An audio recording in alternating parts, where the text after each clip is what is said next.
In December 1999, the Shiller P ratio, the CAPE, read 44.2. 3 months later, the NASDAQ peaked. Within 21 months, it had lost 78% of its value, and trillions of dollars in household wealth vanished.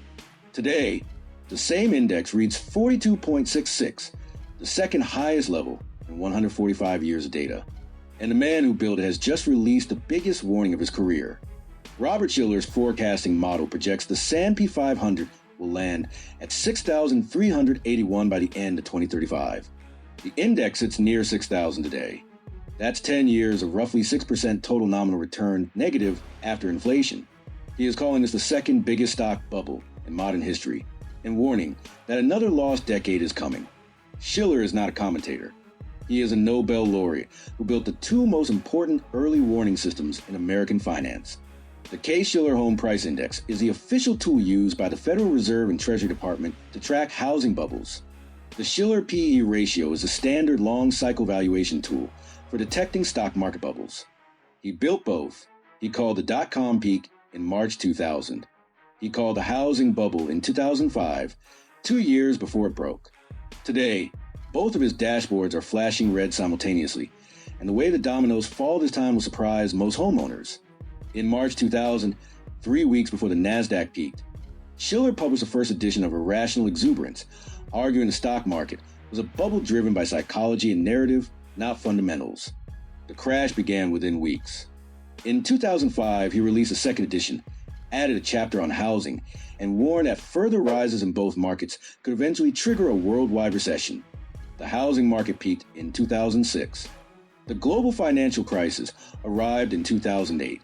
In his most recent quarterly market forecast, released in late 2025 and largely ignored by mainstream financial media, Shiller wrote, "Anytime a group of stocks gets a name or becomes a meme, this is a sign of, at least temporarily, a strong narrative, as in the late 1990s and today." The Nobel laureate who called the dot-com peak is telling you in writing that today looks like 1999. The National Association of Realtors released April 2026 existing home sales on May 11th.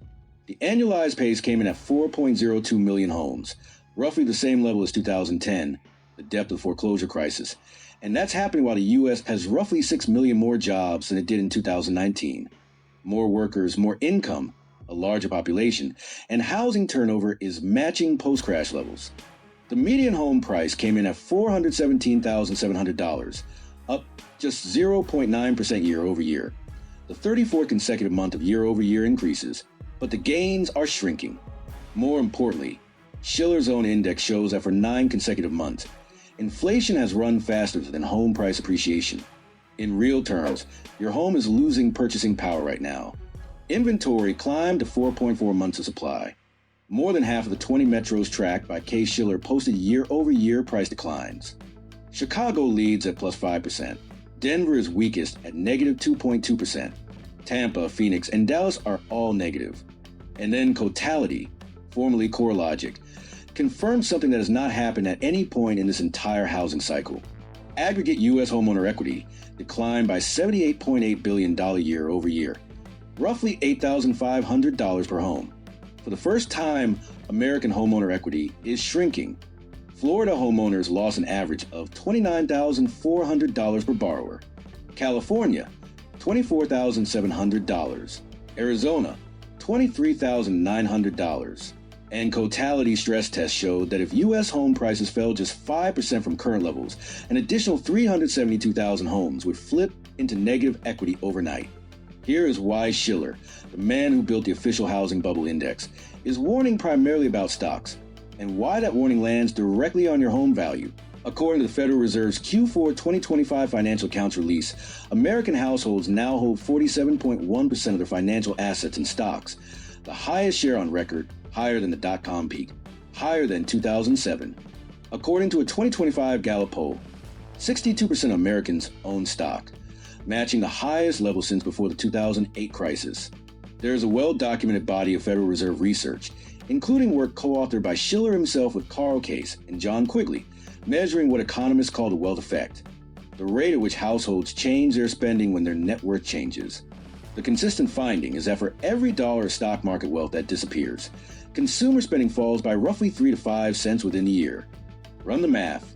If the S&P 500 corrects 25%, that's roughly $12 trillion of household wealth wiped out. 3 to 5 cents per dollar means $360 to $600 billion in consumer spending disappears. That is not a headwind. That is a recession. The chain runs like this. Stock market falls. Consumer spending contracts. Employers cut hiring. Would-be buyers postpone purchases. Housing inventory builds. And homeowners who suddenly need liquidity because they lost income, because their portfolio cratered, because their adjustable rate held reset, are forced to sell into a frozen market with no buyers. Most housing analysts have the sequence backwards. They expect housing to break first and drag everything down. That's what happened in 2008, because 2008 was a subprime credit event that originated inside the mortgage market. This is a different setup. The bubble this time is in stocks. The transmission runs through your retirement account before it arrives at your front door. The obvious objection is that the dot-com bubble popped in 2000 and housing didn't crash. It actually went up. That's true, and the reason is critical. Between January 2001 and June 2003, the Federal Reserve cut the federal funds rate from 6.5% down to 1%. Mortgage rates collapsed, refinancing exploded, and the wealth effect from cheaper housing offset the wealth effect from falling stocks. The Fed bailed out housing. Now look at the Fed's position today. The April 29th, 2026 FOMC meeting held the federal funds rate at 3.50, 3.75% before dissenting votes, the most dissents at a single FOMC meeting since 1992. The May 20th meeting minutes show a majority of participants openly discussing whether rates may need to rise again due to energy-driven inflation from the Iran conflict. The Powell to Warsh chair transition is happening this summer. The Fed is not in cutting mode. But here's the deeper problem. Even if the Fed panicked and cut tomorrow, the rescue mechanism that saved housing in 2001 no longer works the same way. Roughly 78% of all outstanding U.S. mortgages are locked in below 6%. Half are locked in below 4%. Cutting rates from 3.75% does not unfreeze a market. When a median homeowner holds a 3.1% mortgage, they will never voluntarily surrender. The lock-in effect has neutralized the Fed's primary housing rescue tool. That's the one fact that makes 2026 more structurally dangerous for homeowners than 2000 was. In 2000, the Fed had room to cut and the transmission mechanism worked. In 2026, there is less room and the mechanism is broken. The picture differs sharply depending on where you sit. If you own with substantial equity, your situation is the most counterintuitive. The monthly Zillow estimate still looks fine, but Cotality has confirmed that tappable equity has flattened and real home values are falling. The New York Federal Reserve's Q1 2026 household debt report showed held balances rose another $12 billion this quarter, continuing 14 straight quarters of growth.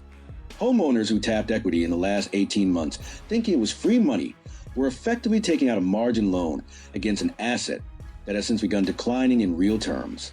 If you're a seller, you're operating in the strongest buyer's market in over a decade. More than half of major metros are posting year-over-year price declines.